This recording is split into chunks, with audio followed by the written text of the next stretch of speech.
Halo guys, welcome back again to my channel bersama saya Hansen di sini, dan seperti biasanya setiap harinya saya akan buatkan video seputar cryptocurrency. So bagi kalian yang tertarik seputar cryptocurrency, boleh aja langsung bantu saya like dan juga subscribe. Jangan lupa juga untuk hidupkan lonceng notifikasinya supaya kalian gak ketinggalan update terbaru seputar cryptocurrency. Oke, pada hari ini guys, kembali kita akan bahas seputaran Bitcoin, dan seperti biasa kita bakal mulai dari CoinMarketCap terlebih dahulu.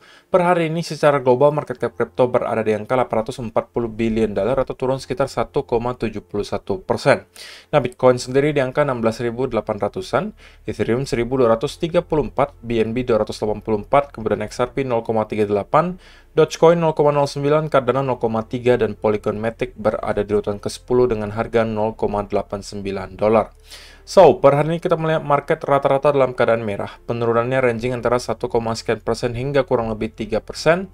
Dan ya, kita melihat top performer hari ini cuma XRP karena dia satu-satunya yang hijau di top 10 dengan kenaikan 0,45% ke 0,38 dolar.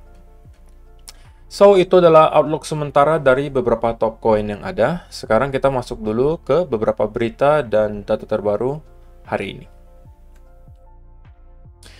Nah, yang pertama disampaikan di sini, Bank of Russia wants to ban miners from selling crypto to Russians. Jadi, 1-2 minggu yang lalu kita mendapatkan berita baik dari Rusia gitu ya, bahwa mereka merencanakan untuk membuat National Crypto Exchange. Tapi kali ini ada yang sedikit negatif gitu ya, beritanya dari Rusia.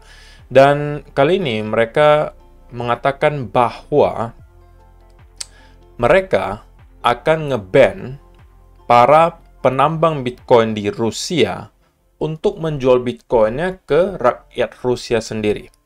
Gitu ya. The Russian Central Bank supports the idea of legalizing the crypto mining businesses, but only if the miners sell their coins to non-residents of Russia.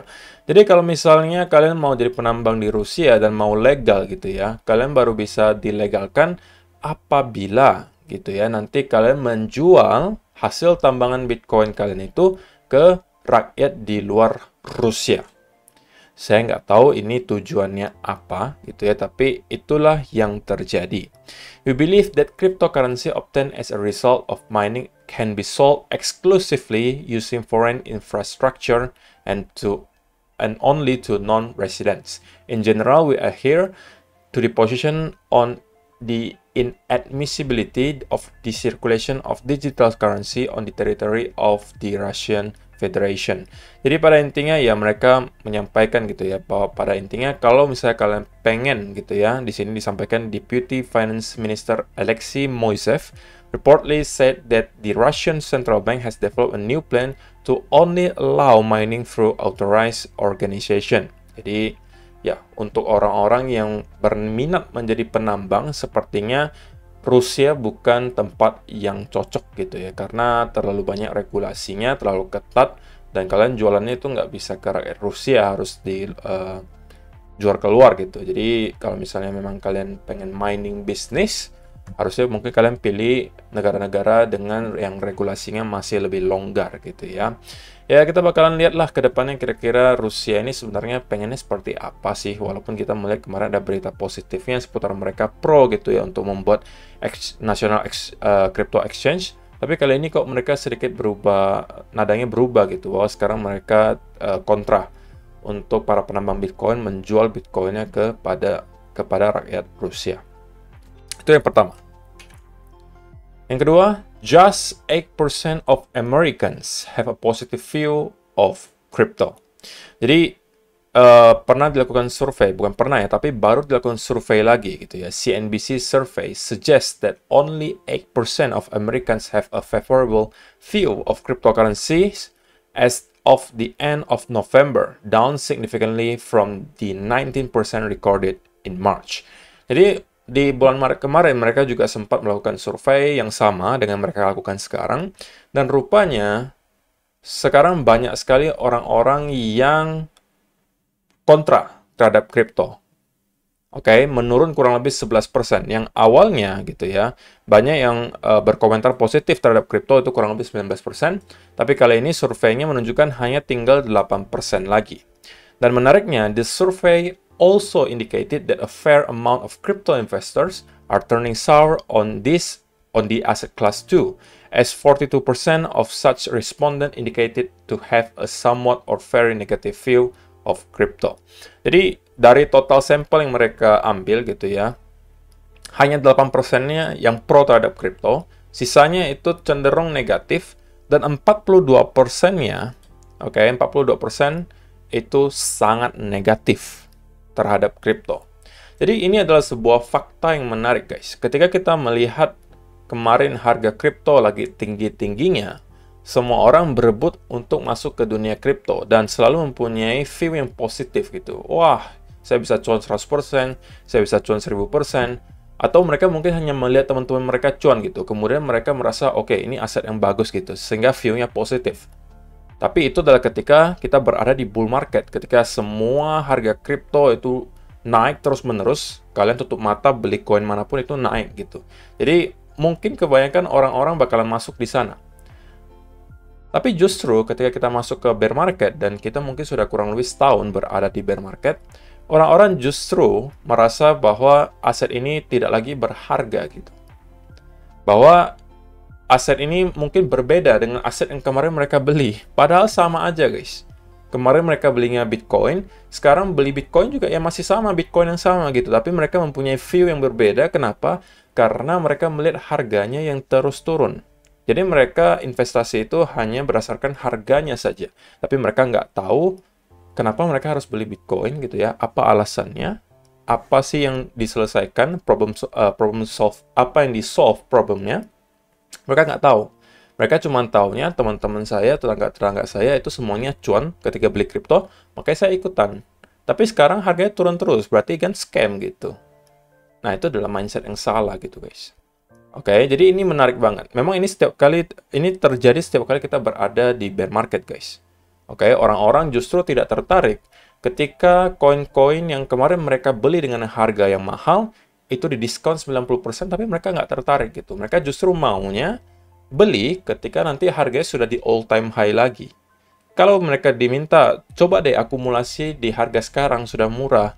Alasan mereka apa? Nggak takutnya turun lagi. Oke? Takutnya ini scam. Saya beli nanti aja deh, gitu. Nah, tapi kalau nanti sudah di all time high, kita nggak perlu suruh mereka beli pun, mereka mau beli. Kenapa? Karena mereka takut ketinggalan kereta. Mereka pengen cuan juga. Mereka melihat teman-teman yang mungkin kemarin bertahan gitu ya di bear market, akumulasi di area yang murah banget, kemudian udah mulai start panen. Mereka melihat, wah, kamu cuan berapa persen? 200%, 400%, 1000% mungkin. Nah, mereka juga merasa, aduh, kok saya nggak ada cuan gitu ya. Saya nggak mau ketinggalan deh, saya masuk juga. Nah, biasanya kalau kalian masuk hanya atas dasar kalian dengar teman-teman kalian itu udah cuan, atau kalian masuk hanya atas dasar kalian melihat harganya terus-menerus naik, biasanya kalian belinya udah terlalu mahal gitu. Oke, jadi itu jangan sampai kalian lakukan. Nah, berikutnya juga, ini data on-chain seputaran para penambang lagi. Miner capitulation risk atau resiko kapitulasi dari para penambang. Di sini menunjukkan apa guys? Bahwa setiap kali kita melihat Bitcoin berada di harga yang sangat rendah, ini membuat resiko yang sangat besar untuk para penambang terkapitulasi. Alias mereka menyerah gitu guys. Nggak mampu bertahan, operasional tidak mampu bertahan karena tidak nutup. Maka kita bisa melihat pada saat para miner terkapitulasi gitu ya, itu biasanya sudah saat-saat yang baik gitu untuk start mengakumulasi. Beberapa kali sebelumnya jika kita perhatikan itu di tahun 2020, di sini, oke. Di sini juga sama, di sini juga sama, di sini juga sama, di sini juga sama. Jadi setiap kali kita melihat ada blok berwarna merah di sini, itu biasanya adalah saat-saat yang baik untuk melakukan akumulasi. Dan kali ini kita juga sudah berbulan-bulan gitu guys, melihat miner capitulation risk berada dalam keadaan merah. Alias para miner itu sudah sangat tertekan gitu guys. Oke, antara hidup dan mati nih. Antara mereka harus meneruskan operasionalnya, tapi mungkin harus menjual Bitcoin-nya untuk terus nutup gitu ya biaya operasional, atau mereka stop sama sekali operasinya. Tunggu lagi nanti harganya naik, sudah profitable lagi, baru nanti mereka akan kembali masuk. gitu ya.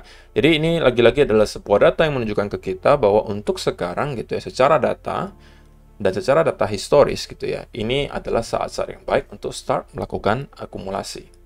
Oke, mungkin ini sampai bosan kalian dengarnya, tapi itulah yang terjadi guys. Saya cuma pengen gitu ya, kalian itu menerapkan hal yang simple yang tadi saya sampaikan, tapi efektif menurut saya, yaitu adalah buying low, selling high. Jangan sampai kalian balik. Oke, low-nya, ya ini menurut saya sudah area yang low. Pertanyaan berikutnya, apakah masih bisa turun kok? Ya bisa aja, probability-nya ada. Tapi, sekali lagi, itulah justru kenapa kita lakukan dollar cost averaging. Sehingga, kita tidak all in di satu area. Kalaupun turun lagi, kita bisa anggap itu sebagai discount.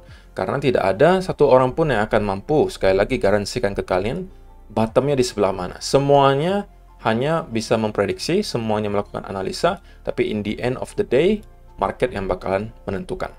Oke? Nah, sebelum kita masuk ke chart, guys, saya pengen ingatkan untuk kalian yang kemarin ada mengikuti event kompetisi trading mid-trade, karena kompetisi tradingnya periodenya sudah selesai tanggal 7 kemarin, oke?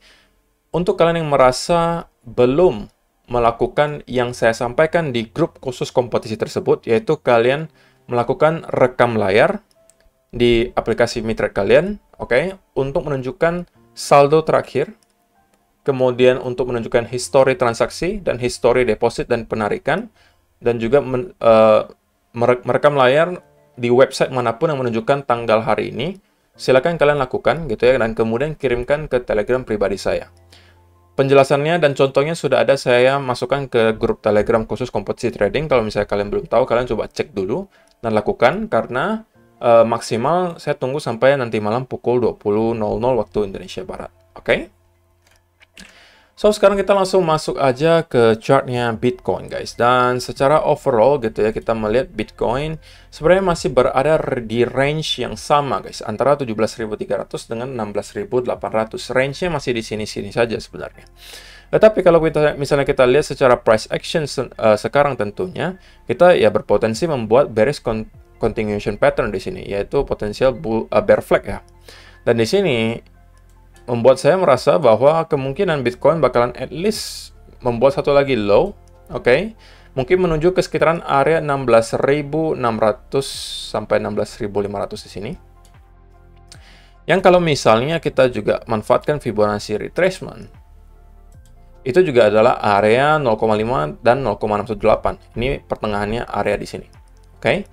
Dan menurut saya pribadi gitu guys, ini justru ada peluang yang baik gitu bagi saya untuk mencari peluang untuk long.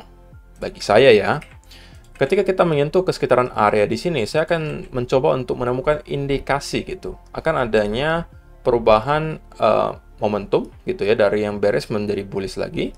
Dan dari sana mungkin saya akan ikutan masuk ke market. Terutama saya baru akan mencari ketika kita sudah break dari low di sini guys. Oke. Yang saya cari mungkin bisa beberapa bentuk. Bisa jadi adalah sebuah fake out ke bawah gitu ya. Atau kita bisa mendapatkan semacam inverse head and shoulder misalnya di sini. Itu semuanya bisa saya manfaatkan untuk kembali masuk ke market. Dan dari sana saya menargetkan minimal ke sekitaran area high terakhir di sini. Oke. Tetapi invalidasinya apa? Invalidasinya adalah kalau kita break di bawah area tersebut. Kemudian kita konsolidasi dan membuat pattern bearish continuation. Ini justru adalah peluang bagi saya untuk short. Jadi, tergantung nanti pergerakannya seperti apa, guys. Oke, tergantung nanti price action-nya seperti apa. Tetapi yang saya tahu adalah kalau kita lihat di sebelah kiri, maka kita bisa menemukan memang sekitaran area 16.600. Ini adalah sebuah area yang juga cukup key gitu. 16.600 sampai 16.500. Ini adalah area support berikutnya gitu. Oke, jadi lebih make sense ya tentunya kalau secara price action kita melihat area horizontalnya di sini. Mungkin dikasih kotak saja biar lebih jelasnya, guys. Oke. Oke, ini adalah area support berikutnya, guys. Oke, jadi ini menurut saya adalah sebuah peluang lagi gitu ya untuk masuk bagi saya, tapi sekali lagi, saya pengen melihat Bitcoin untuk drop sekali lagi ke area di sini. Sebelum pada akhirnya mungkin saya akan start untuk mencari peluang untuk buy. gitu ya. Titik invalidasinya juga tadi udah saya sampaikan, kalau misalnya memang niat banget short gitu ya, saya rasa akan lebih make sense kalau kita nunggu dia break dari area di sini, kemudian kita membuat ada bearish consolidation pattern atau bearish continuation seperti yang terjadi di sini, baru dari sana kita mungkin akan mendapatkan short setup dan bisa jadi menargetkan ke minimal area low terakhir di sekitar 15.600, atau justru kita bisa membuat low baru dari sana. Oke. So, itu aja sih yang saya rasa perlu saya sampaikan di video hari ini, guys. Semoga bermanfaat untuk kalian semua. Terima kasih yang sudah menonton sampai selesai. See you in the next video. Bye-bye.